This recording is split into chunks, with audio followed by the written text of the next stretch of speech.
I've been working on the gap between the bicuspid and the molar on the inside. There's an abscess there between the two teeth. I tried to dislodge the calculus with, some results. But what ended up happening is I ended up finding the abscess, and I started bleeding it out. Whether it was because I knocked a piece of calculus out or I just happened to find the spot where the abscess was, it's sort of hard to say. I tend to think that I just happened to find the spot. So it started bleeding out, and then I let it bleed out for a little while and then stopped, which, maybe I shouldn't have done. But in any case, I'm going to go back and I'm going to try different instruments that I can use and stick up in there and keep the thing open just to let the abscess escape. Now, the situation back there is pretty much extreme destruction. There's definitely calculus up there too. But rather than focus on the destruction, I can focus on the abscess. And then I can go back at some later point. I can work on the calculus, or maybe I'll get some more of the calculus now. I could get very lucky. It's always possible. Then after it gets a chance to recover, which hopefully it will, then I can go back more. Prior to today, this area was in extreme trouble, bad news. So largely I have to get to the abscess just to save the tooth. Then after that, it's definitely an uphill struggle, but there's a pretty reasonable chance that I can rehabilitate the tooth in, halfway. Let's put it that way. So let's give that a try. Let's just do something that goes straight in. Let's do this one. This is the O'Hare 1-2. This is basically just a toothpick. Let's see how I do. Let's focus on this abscess. And then if this doesn't work, I'll just try another instrument. Forget. Maybe I should have stayed there when I had the chance. Let's try the Gracie 13-14. Let's try that. 13-14 extended access. It's thin, so it should be able to penetrate. I'm not trying to go for the calculus anymore. I'm just going for the abscess. So this should give me the access to bleed the thing out.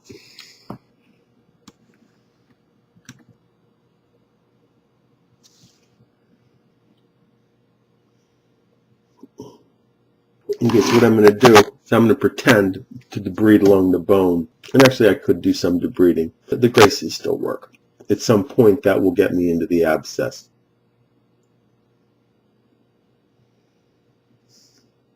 Looks like I lost track of the abscess. I have to go find it again. But I know it's there, so I'll find it eventually.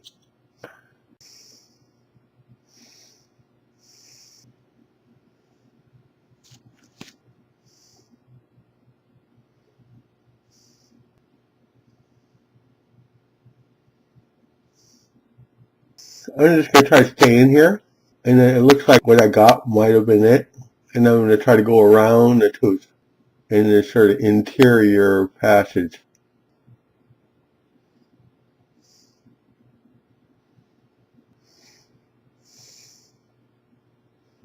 Okay, more. Okay, this is the original abscess.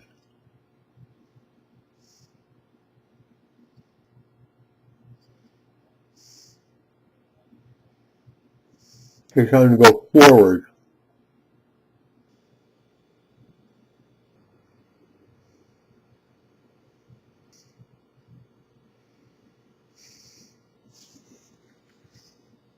A lot of genuine stuff. You see this bleeding? It's an extension of the original abscess. There.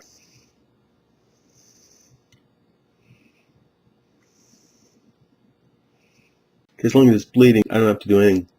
I don't have to stick the thing in there. I can wait till it stops. I'm going to go around, I'm going to do another sweep. That's how I'm going to do this thing. I'm just going to keep repeating the step. Go back, work my way forward. Now I could also go forward, work my way back too. Or if there's something I can stick in there, that's possible as well. Maybe I could stick a toothpick in there. Okay, let's take a look at this. This is the new batch from Swinging Around. And you can see there's a lot of stuff. There's that huge, pretty good sized blob there in the corner, plus just a lot of pieces in there. Okay, so it turns out that I was able to disrupt the abscess just by disrupting it. I didn't actually remove much calculus that had much of an effect. It also turns out that the abscess behind the bicuspid was connected with the abscess in front of the bicuspid, which was very severe. It was just an ancillary part of the original abscess. So you kind of guess what these things are, and that was certainly something I suspected. I thought it was likely it was separate as well. Now what I'm also going to do, I'm going to need to go on the molar backwards. There's probably more abscess back there too. So I don't know, maybe I should start doing that as well. And I think I'm going to keep working this until it's done, because one of the issues here also is if the blood will start to clot in an infected area, then that's not so good. So you want to try to get it to bleed out as much as you can. So what I'm going to do is more or less do a half circle. I'm going to start in between the bicuspid and the molar.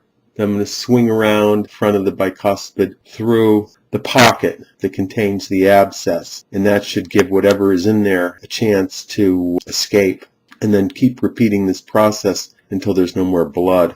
Largely with abscesses, it really should be a one-stop process. You shouldn't go back tomorrow and work on it some more. No, you just keep working on it. You exhaust all possibilities in the original attempt. And then the only reason why I didn't exhaust this possibility before was because the previous abscess was just too massive. So, it wasn't possible for me to get everything. And then it also turns out it was more extensive as well. So, you do get another shot, but you're largely best if you can take as much of your shot as you can when it's available, which is now.